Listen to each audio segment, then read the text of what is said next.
In the school system, they don't want us to learn about money because they just want to pump out good employees that do what they're told. They don't want what we know out there.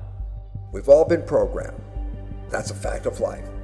A lot of kids just in school kind of puzzled as to why they're there. Well, oftentimes business education today, and I see it all the time, kids come out of college, the best colleges, Wharton and Harvard and Stanford and some of the great business schools, and they'll come out and they won't have practical experience. There's too many case studies that aren't practical. What is school doing to your brain? If you look at school, it's opposite of what it takes to be successful in real life. We have a system where we take children away from their parents at least 5 days a week, all day, and we have control of their minds until they're about 17, 18. Don't make a mistake. Do as you're told. Take tests by yourself. Don't cooperate. Do it by yourself. Do it on your own. And there's only one right answer. No, there's tons of answers to a problem. We ask kids that are 16 to 18 years old to make $100,000 debt decisions when they go off to university. What they're getting themselves into. They just assume, okay, I'm going to pay 4 years of education at $25,000 a pop, and when I come out the other side, somehow I'll be able to pay it back. That's not how life works anymore. Money may not be the most important thing in the world, but it affects everything that is. It affects your lifestyle, it affects your health care, it affects your level of education, it affects the food you eat. It affects everything on a day-to-day basis. It may not be the most important thing, but it does affect everything that is important. One of the reasons we have such a horrible economy is because of what our top schools are pumping out. People who all they do is care about themselves, and they create these CDSs, credit default swaps, and derivatives that damage everybody. When you were in school, were you an A student or a C student? You know, were you the star of the class or the flunky of the class? And if you weren't the A student, then did that mean you couldn't be successful?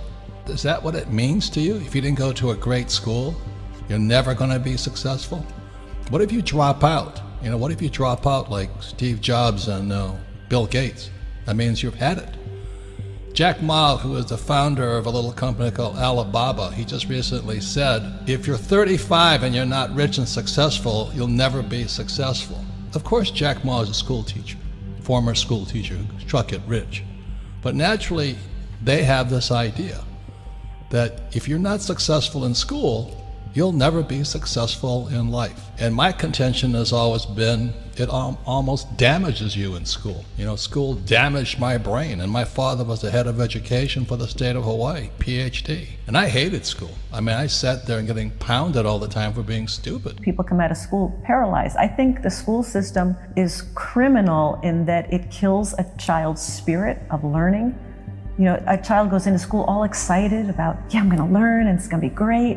And then the teacher says, sit down and shut up. Shut up! You just be quiet. You just be quiet. Shut up! You hit the thief. You hit the thief. Don't talk. We don't care what you're interested in. They just teach you what they want to teach you instead of finding out what the child is interested in and teaching to that. I think kids come out of school scared to death of making a mistake. They come out paralyzed. They don't know what they want to do because their spirit and their creativity has been crushed inside of them. So you almost have to do a whole reprogramming once you get out of school so you can find out what it is that excites you, what it is that where your passion is. Because once you can discover what's most meaningful, then decisions and life becomes so much easier because there's more joy, there's more better communication with relationships. But they don't teach any of this in school. They just say, sit down, do as you're told, take the test by yourself, and don't make a mistake. If you're not successful yet, you might be a late bloomer. This is especially for those with students still in school, or you're struggling financially and you're over 35, or you're an old guy and you still haven't made it. Well, I hope you have a cash flow board game, because the cash flow board game is the best teaching, much better than a boring old school teacher, because cash flow involves your brain, your emotions, because you hate losing. You have to physically do something, and it inspires your spirit, because you know, losing is a wonderful thing if it inspires you to win. I still play Monopoly. My rich dad just started playing Monopoly with me. The other thing he did, he then took me to his, 4 greenhouses, Red Hotel.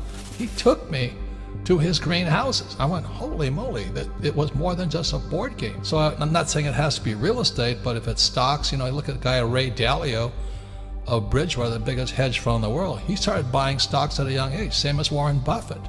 You want to do it when the brain is still malleable and pliable. So take the child, you know, go look at real estate. Donald Trump had to go collect rent. He had his boys collect rent. He said, you want adventures and psychosis? Go collect rent. You'll hear more BS than you ever had before. I remember when I had to go knock on a door to collect rent. It's terrifying. Get this adult and they're lying to you, telling you these sob stories. I tell you, that's real education. So this stuff you learn in school, in my opinion, waste of time. The entire purpose of a good university is to give you a foundation to fail. Because we have two hemispheres for the brain, the left brain, which is about words and this world reality and, you know, the perception of this reality. We have the right brain, which is where you get creativity, inspiration, and connection, and then you've got this corpus callosum, which connects the two. First of all, we use a fraction of our brains. Why is that? And the other thing is that what the system does is it turns out left brain prisoners. They run the system, and it does it by putting information through schools and colleges and universities into the left brain, which it then says at time of an exam, give me all that back, and if you tell me what I've told you well enough to believe, then you'll pass the exam and you'll be very successful. We have too many entrepreneurs, we have too many successful people. How is it possible that school is making kids less intelligent?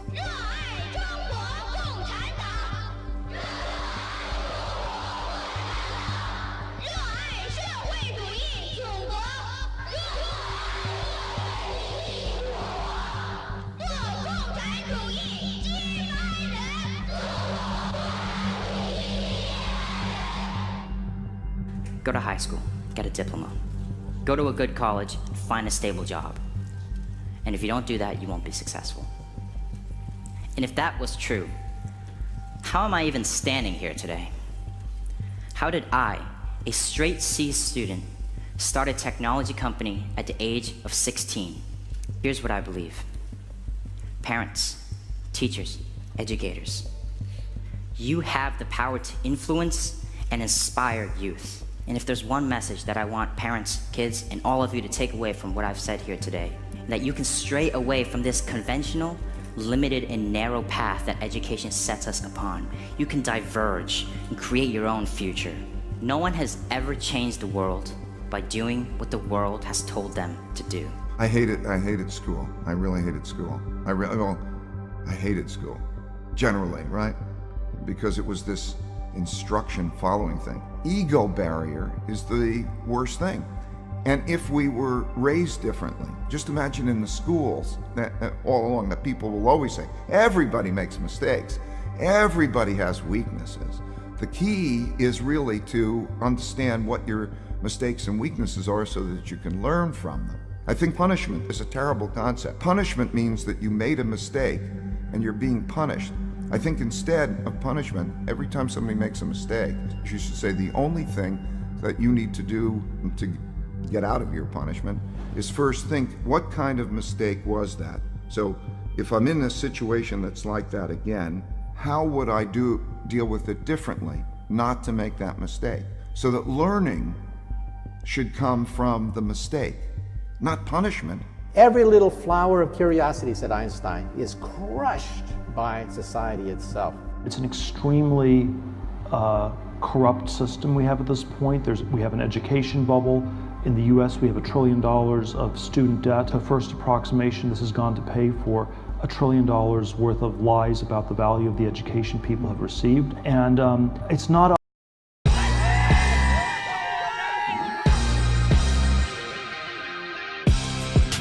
To the back of the end zone, man is there. Not all obvious yet, though, what's going to replace this or how it's going to change. We are told that it's the only way to salvation. You must get a diploma to be saved. If you do not get a diploma, then you will go to hell. The message that I have is that you have to work out your salvation on your own. You have to save yourself. I believe that is the truth, but it's a somewhat uncomfortable one.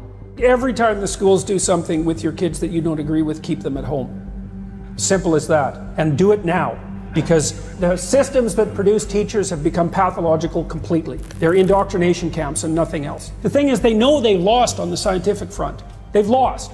Teachers need real information right now about what's happening to their kids. The high stakes is today, because you can do something about it. The real safety of our nation is preparing this next generation.